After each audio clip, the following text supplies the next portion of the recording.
Hey guys, 60 years young today, and I feel so blessed. 60 times around the sun.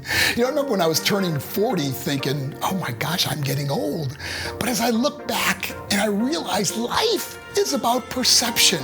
I have never felt better mentally and physically than I do at 60 years young. So I want to share some thoughts about making it to this amazing milestone. In my case, this achievement of making it to 60.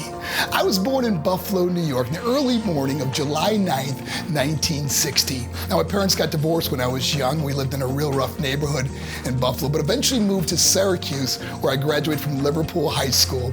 I was a standout in sports. I loved hockey, football, boxing, and eventually making my way to the crazy world of professional wrestling.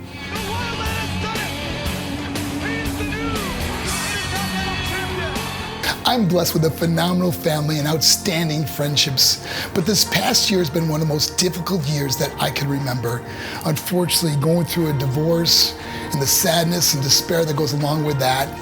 And shortly after that, I lost 6 close friends and family members. It seemed like weeks and months apart. And I was still on stage presenting at schools and churches and corporations, sharing from my heart. But no one understood the pain that I was going through at that time. And I look back and think those were some of the best presentations I've ever done, because I came from a place of pain, not wanting others to go through what I felt in my life. It's through these tragedies that have brought my remaining siblings closer than we've ever been. My sister Jody and my brother Joel. And as we get older, we realize how precious life is and how important we are in each other's life. So here I am at 60, and many may think it's time to retire. No, I'm not gonna retire. I'm gonna refire. So many come to me and say, Mark, I wish I would have. I wish I could have. Or they say things like, those were the days.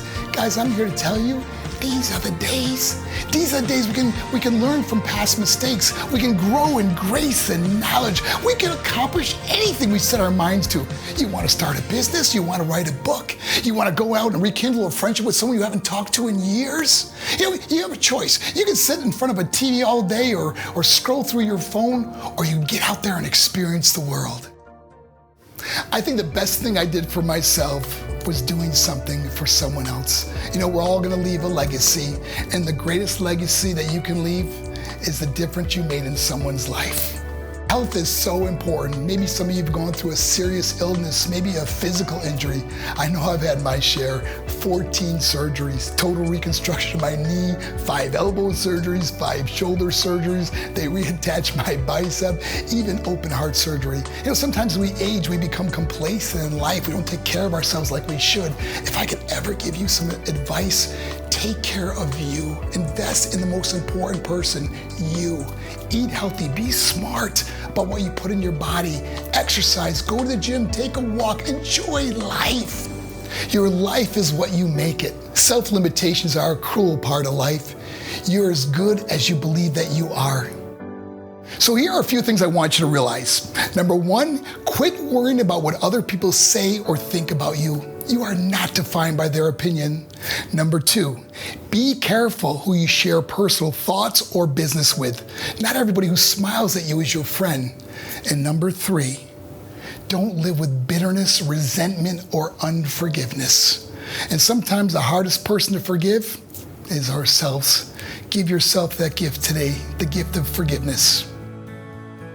I discovered what's truly important, and that's the gifts that God gives each and every one of us: faith, hope, love. Love is the greatest gift, and I've actually fallen in love with life and this incredible journey that I'm on that comes from believing in God and doing for others. I have what I want, and I want what I have. I approach this landmark, this milestone of turning 60 with reverence, humility, and thanksgiving, knowing that God has brought me thus far, and eventually God will lead me home. God bless you.